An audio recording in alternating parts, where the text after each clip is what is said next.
وہ Asad Umar chairman NCOC وہ فوجیوں کے ساتھ بیٹھ کے وہاں پہ بیٹھے تھے امپلیمنٹیشن کے لیے, کیونکہ امپلیمنٹیشن اتنی ویک ہے, کیونکہ ریلیشن شپس جو ہے انسٹیٹیوشن اسٹرینتھن نہیں ہوئے ہوئے, تو اس لیے آپ کو پیچ ورک کرنا پڑتا ہے. تو اصولاً تو ان پیچ ورکس کی ضرورت ہونی نہیں چاہیے. اور ابھی آپ لیکن SIFC کا یہ رول ہی نہیں ہے کہ وہ جا کے لانگ ٹرم ڈیولپمنٹ اسٹریٹجی آپ کو بنا کے دے گی. اور اس میں بھی آپ یہ بھی دیکھیں کہ ہم لوگ کہہ رہے ہیں جی باہر سے انویسٹرز لانے, ابھی تو یہاں سے ٹویٹا اور پتہ نہیں کتنی کمپنی جا رہی ہیں, ان سے بلائیں نا, ان سے میٹنگ کریں, ان سے پوچھیں کہ کیوں چلے گئے ہیں. اور پھر وہ دیٹس اے سیکنڈ اسٹیپ کہ آپ نے باہر سے لوگوں کو کیسے لے کے آنا ہے. بٹ اگر آپ ابھی دیکھیں لائک اگین شارٹ ٹرم چیز نہیں ہے, but for the next sort of 5 to 7 years اگر what would be your sort of suggestion to the IT ministry یا generally like overall کہ short term economy کو ذرا وہ جو ہے نا زخم پہ تھوڑا سا مرہم لگانے کے لیے کم از کم وہ تو اسٹیبل ہو.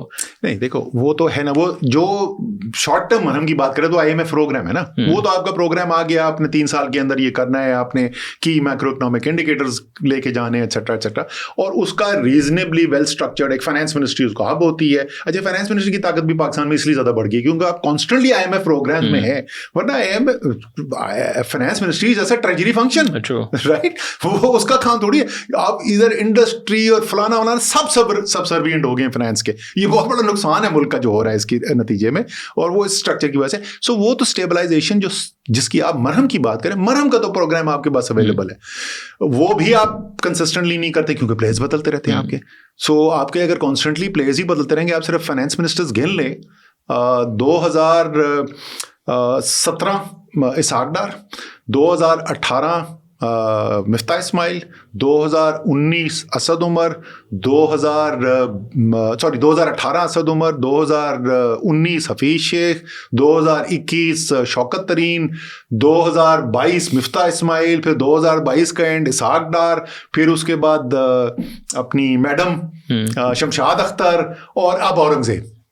یار اگر آپ 6 سال کے اندر 10 پرائم منسٹر بن جائیں گے تو کیا آپ وہ امپلیمنٹیشن کی کنسسٹنسی ہوگی. لیکن جیسے میں کہہ رہا ہوں کہ یہ ایک الگ چیز ہے, اور لانگ ٹرم اسٹریٹجک گروتھ کے لیے اس میں جو رول, جو پیوٹل رول اس میں ہم نے آئیڈینٹیفائی کیے ہوئے, ministry of science and technology کا پیوٹل رول ہے, انفارمیشن ٹیکنالوجی منسٹری کا پیوٹل رول ہے, اس کے اندر منسٹری آف انڈسٹریز کا, منسٹری آف کامرس کا, یہ ہے پیوٹل رول. فائنانس کا تو ایکچولی اس میں پیوٹل رول ہے ہی کوئی نہیں. ان کا رول ہے لانگ ٹرم گروتھ کے لیے, planning obviously as the overall umbrella, and پھر پروونسز کا بہت بڑا رول ہے. اور اگر آپ اس طرح آئیڈینٹیفائی کریں کہ کون سے 2-3 سیکٹرز آپ کو لگتا ہے کہ شارٹ ٹرم میں سے ناٹ لائک 1-2 سال but let's say 5 to 10 years میں, بیکاز ہم لوگ فوراً ہی AI میں چلے جاتے ہیں. یہ تو میں آپ کو جواب فوراً دے دیتا ہوں. دیکھیں یہ میں عمران خان جب وزیر اعظم تھے ان کو میں نے کئی دفعہ یہ بات کی کہ اس وقت آپ کی آبادی کا سب سے بڑا حصہ زراعت میں ہے منسلک, اس لیے آپ زراعت کو اگنور نہیں کر سکتے. آپ کے انڈسٹری کا سب سے بڑا سیکٹر, سب سے بڑا امپلائر جو ہے وہ ٹیکسٹائل ہے, آپ ٹیکسٹائل کو اگنور نہیں کر سکتے. کنسٹرکشن اربن امپلائمنٹ کا سب سے بڑا ذریعہ ہے, آپ کنسٹرکشن کو اگنور نہیں کر سکتے. لیکن اگر آپ نے اس ملک کے اندر معاشی انقلاب لے کے آنا ہے تو وہ صرف ایک جگہ ہے جہاں سے آئے گا, اور وہ ٹیکنالوجی سیکٹر ہے. اور یہ بہت بڑی اپرچونٹی ہے پاکستان کی کہ آپ لیپ فراگ کر سکتے ہیں, یعنی جو بیچ کا ٹائم آپ نے ضائع کیا وہ ٹاپ کے بجائے کہ آپ اس رستے سے ہو کے آئیں, وہ انڈسٹری اور وہی پرانا وہ فارمولا کر کے آپ سیدھے ہی انفارمیشن ایج میں آ سکتے ہیں. تو یہ ایک لحاظ سے بہت بڑی اپرچونٹی بھی ہے. دوسری چیز یہ ہے کہ اس میں سے بہت ساری چیزیں ایسے جو کیپٹل انٹینسو نہیں ہے, کیونکہ ہمارے پاس سرمایہ کی کمی ہے, سرمایہ بہت زیادہ ریکوائرڈ نہیں ہے. ایک فرٹیلائزر فیکٹری بڑی لگانے کے لیے $1.5 ارب چاہیے, لیکن ایک فرم جہاں سے AI کا کام ہو رہا ہے, سپورٹ سروسز جنریٹ کی جا رہی ہیں AI بیس, وہ ایک چھوٹی سی کمپنی. میں کل میٹنگ کر رہا تھا یہاں پہ, میں کچھ ٹیکنالوجی اسکل ڈیولپمنٹ کے اوپر کام کر رہا ہوں آج کل اسلام آباد میں, تو وہ چھوٹی چھوٹی کمپنی بیٹھی تھی 100 150 200 امپلائیز کی, اور اس کو یورپ کو ایکسپورٹ کر رہا ہے, کو امریکہ ایکسپورٹ کر رہا ہے, گلوبل مارکیٹس کے اندر جا رہے ہیں. سو سب سے بڑی اپرچونٹی یہ ہے, اور سب سے زیادہ فوکس, سب سے زیادہ ریسورسز جو ہیں وہاں جانے چاہیے. تو یہ لیکن کہنا صحیح ہوگا کہ آپ سورٹ آف سیمی ریٹائرڈ ہو چکے ہیں سارے. ہاں یہ بالکل ٹھیک ہوگا. سو ابھی واپس اگر لیٹس سے PTI آتی ہے دوبارہ سے پاور میں, یا جنرلی ایک تھوڑا سا, تو would you be interested in going back? میں پالیٹکس میں نے ڈیسیژن لے لیا. پالیٹکس میں آیا تھا, وہ آپ کو پتا ہے میں کس طریقے سے پالیٹکس ہے. خان صاحب نے بار بار آخر میں بات یہ ہوئی تھی, ٹھیک ہے یار آپ اس وقت اپوزیشن میں نا تو کوئی آتا نہیں ہے. جس دن آپ نے وزیر اعظم بن جانا نا, سب نے آ جانا, اور وہ ہوا, پھر سب آ گئے نا جس دن وزیر اعظم بن گئے. لیکن سال کی بات ہے, سال کے انہوں نے کہا میری پہلی دفعہ میں پی ٹی اے جوائن کرنے کے بعد پہلی دفعہ میرے وائف سے عمران خان مل رہے ہیں. تو وہ اب دور سے چل کے آ رہے ہیں. ابھی میری بیوی نے کچھ بھی نہیں کہا ہے, انہوں نے پہلی دور سے دیکھ کے انہوں نے کہا مجھے پتا ہے آپ نے بہت بڑی قربانی دی ہے. تو میری بیوی کہتی ہے 1 سال کے لیے. میں ایسے چھت کی طرف دیکھا, انہوں نے کہا ٹھیک 1 سال کے لیے. تو میں 11.5 سال دیے. سو نہیں, میں پالیٹکس کرنے کا میرا کوئی ارادہ نہیں ہے, لیکن جو میرا کوئی انٹرسٹ, میرا عشق پاکستان ہے یار, میرا عشق پاکستان ہے. سو جتنی بھی باقی زندگی بچی ہے کرتے رہیں گے, جو کچھ نہ کسی سے جو بھی آئیڈیا آتا رہے گا یار ایسے پاکستان کی ہیلپ ہو سکتی ہے. Are you still hopeful? Always. بہت سادہ سی بات ہے کہ یہ بڑی سادہ سی بات ہے. میں ہمیشہ ہر ایک کو بولتا ہوں, اگر میری امید ختم ہو گئی نا تو اس کا مطلب خدا نہ خواستہ میرا اللہ پہ سے ایمان اٹھ گیا. کیونکہ اللہ تعالیٰ تو ہے نا یار, تو جب تک اللہ تعالیٰ ہے تو امید کیسے ختم ہو سکتی ہے؟ جو آپ کو اور مجھے ناممکن نظر آتا ہے وہ تو اللہ میاں کے لیے کوئی چیز ہی کچھ نہیں ہے نا. اچھا, میرا یہ بھی ماننا ہے کہ پاکستان جو ہے نا یہ کوئی نارمل ملک نہیں ہے, یہ اللہ تعالیٰ کی دین ہے. اور اس کی میں دلیل یہ دیتا ہوں کہ 365 دن میں کسی دن بھی بن سکتا تھا پاکستان. تو یہ 27 رمضان المبارک کو کیوں بنا؟ یہ اللہ تعالیٰ کی دین ہے, یہ میرا ماننا ہے ملک کا. تو اللہ تعالیٰ آپ کو مشکل سے بھی گزارے گا, آپ کو بندے کا پتر بنائے گا, جو آپ کی حرکتیں جب تک آپ ٹھیک نہیں کریں گے ٹریننگ سے گزارے گا. لیکن ان شاء اللہ تعالیٰ اچھے دن آئیں گے. انشاءاللہ. تھینک یو سو مچ صاحب. Thank you.